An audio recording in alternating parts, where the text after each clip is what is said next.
Hello, and welcome to Singular Strokes. I'm Angel Mercado. This is what we're going to sketch today.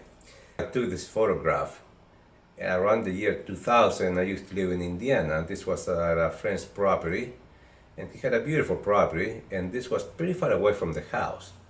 And he built this feeder just to feed the deer. He loved to see them. This is what I want you to pay attention to. I want you to think about when you're doing a drawing, if you want to give it depth, you have to learn how to make these shapes look like something. Even though they're far away at distance, people will be able to tell that they're deer. Learn to sketch without the detail when it comes to sketch things that are a little bit too far, because that's the only way we're going to create illusion. Oh, and that and a few other things, of course, we're going to create the illusion of depth. And the other thing is, look about the dark. The dark is one continuous shape that goes from the background through the deer at the distance, and go through a little shadow there, and here's the feeder all the way down to the deer in the foreground and to the bottom. One shape that connects everything. That's another thing we need to look for. So I want you to learn to start paying attention to that, because that is, you're going to be one step closer from getting the sketch you want. So before we go, just look at the description. I have a free guide for you, the new person who doesn't really know exactly how to start a drawing, a composition. It will help you. So get it and use it. That's what's for. And now let's go and see how we can sketch all of these hungry deer under my friend's feeder. First thing to do is the materials. I'm showing you here an assortment of charcoal sticks, vine charcoal, soft, medium, hard. Same thing with charcoal pencils, soft, medium, and hard. And I have a couple of different brands there. And also the kneaded eraser. This eraser needs to be, stretched in and out for it to be warm and then playable enough to mold it into different tips. Then you might need to draw with. So I'm giving you a couple of ideas here of how you can do that. And then once that's done, and now we go, and I always like to do a little frame, a border around the page. That way we can save the white. And right away I'm going to go into start sketching the scene. And this scene was taken around the year 2000. I used to live in Indiana then. And it was snowing in the ground. It was a lot of snow. And this friend's house, he had this beautiful property, and deer came, and he had his camera already set up there to take photographs of snow, and so I used to go there and do the same thing sometimes with them. And but this was pretty far away. The deer there in Indiana, they're pretty wild, and they don't like to, as soon as they know you're around, they run. So it gives us a nice opportunity to do this. And this is what we're going to end up sketching. That's what I decided to do from editing, the photograph that I just showed you. So now I'm just trying to figure out where I want my two main deer go. Remember, what we're trying to do here, we're trying to learn how to sketch animals far away from the distance. So don't try to get too caught up into details, because if you put too much details, that scene is going to come forward, okay? And the illusion of distance, you're just going to lose it. So you have to learn how to sketch this. It's more like almost like abstract shapes, just shapes. Then they're kind of like, sort of like similar to what the shape of a deer would be. But a lot of times are, just that. And here you can see I'm rearranging the feeder where it's going to go. And that's why it's so important to start with a very light touch. Light touch and a soft charcoal stick.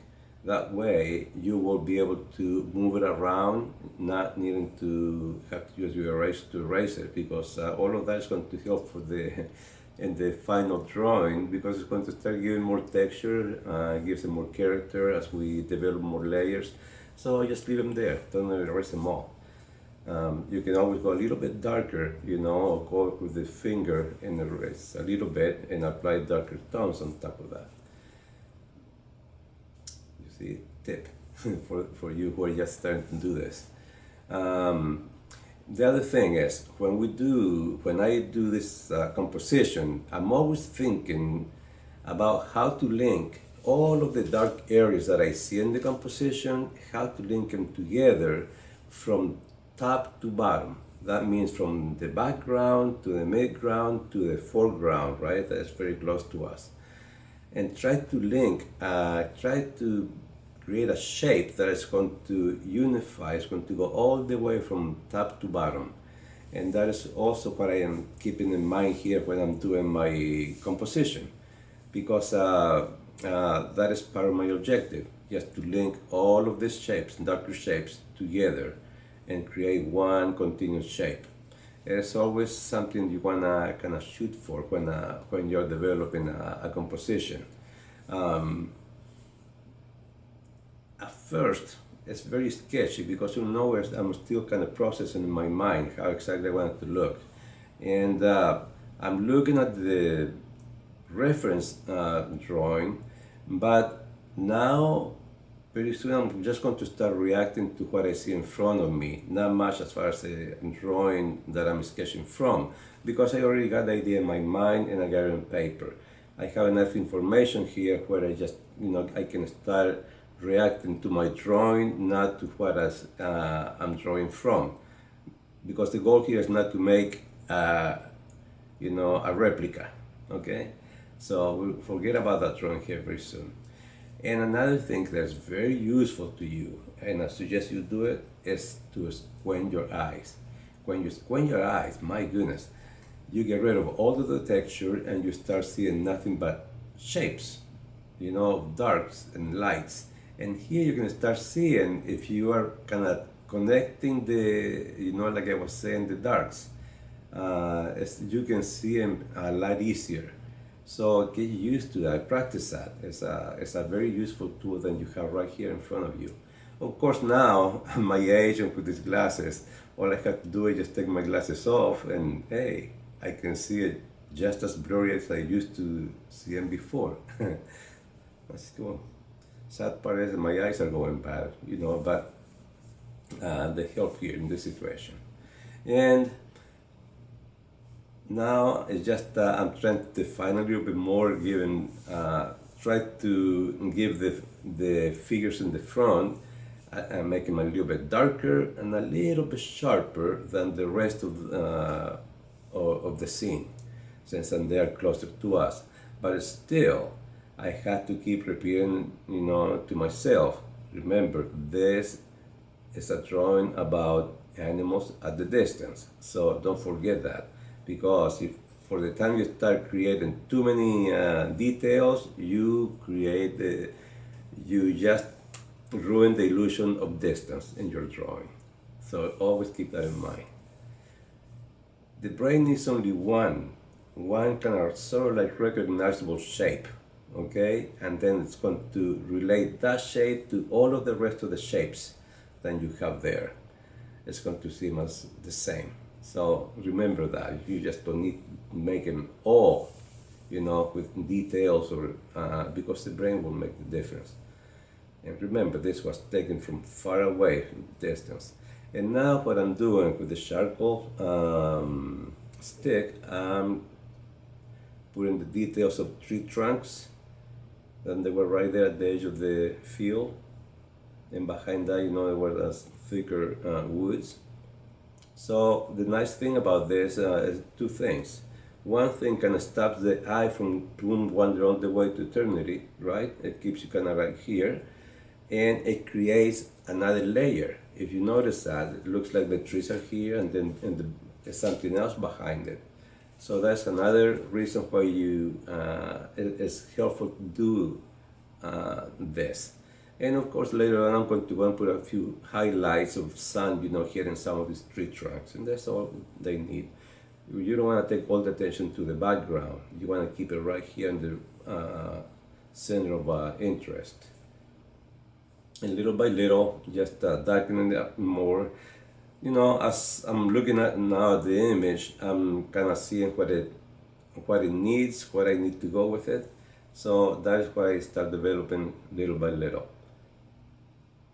And again, I never work in only in one place. I like to move around. When as I squint my eyes and I'm sketching here, you know, I can see somewhere else where, oh, I need to go a little bit darker here, a little bit lighter there.